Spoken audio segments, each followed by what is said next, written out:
Umagang kay ganda na naman. Pagkagising ko guys, eto diretso na naman ako sa shop. Partida ba yan? Wala pang ayos-ayos yan, wala pang mumug-mumug yan. Katabi lang kasi ang aking shop at aking bahay, kaya madali kong i-monitor. At kaya mga nagbabalak-balak dyan, naku, isang kaluskos lang, mas mabilis pa sa alas 4, nandyan na ako sa harap mo. Ding-ding lang ba naman ang pagitan? Kaya nga maminsan yung mga customer ko, kahit gabinat nakaiga na ako, natawag pa rin. Hindi ko naman matanggihan sa kadahilan ng malakas kayo sa akin. Huwag lang matataw na nakaupo ako sa trono ko at nagmumuni-muni. Ang dami ko na nasabi, hindi pa rin tapos yung pagpapakain ko ng isda. Kaya ganyan guys ang ginagawa ko araw-araw. Papakain ako, tapos sa hapon papakain uli. Okay lang sana sa gabi kung may magpapakain lang sa akin. Char!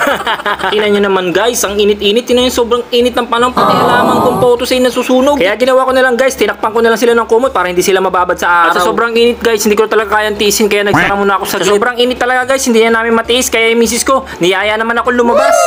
Eto guys, pinag-drive ako ni misis at nagkakain muna kami. Sobrang init dun sa bahay.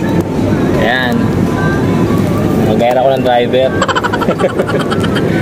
Init. At ito nga guys, habang nagdadrive at paikot-ikot kami, nag-isip na rin kami kung saan kami pupunta. At nga guys, may nadaan na kami restaurant, kaya itong asawa ko napaisip na kakain na lang daw muna kami. At sa may Maramba Boulevard going to Lingayen Capitol. At ayan nga guys, nagtutulakan pa kami pumasok dahil baka masunog na kami sa labas. At ito nga po pala pinasok namin, yan is kitchen, established po siya 2020 pa. At syempre ugali muna ng Pilipino, video, picture muna bago order ng pagkain. At ayun nga guys, mag-alcohol muna tayo bago kumain. Nagpapakit lang yan sa cashier eh.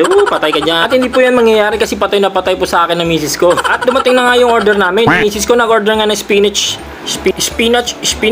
whatever. At umorder naman ako na sa akin ng favorite kong chicken. Kahit pakainin mo ako ng isang buwan, hindi ako magsasawa. Kulang na lang ito, buwan ako ng pakpak eh. Sulitan ka nila ang pagkain dito, sobrang sarap. Lalo na kung may discount. At pagkatapos nga namin kumain guys, punta naman kami sa gilid ng dagat para magpahangin. Ialanghap namin yung mainit na hangin, may kasamang buhangin. Maiksi lang ang buhay guys, kaya pilitin nyo makasama ang mahal nyo sa buhay. Hindi lahat ng panahon at oras nandyan siya, nandiyan ka. At kung may pagkakataon at oras kayo lumabas, magpalibre ka. At lagi ko nga sinasabi sa inyo guys, smile lang!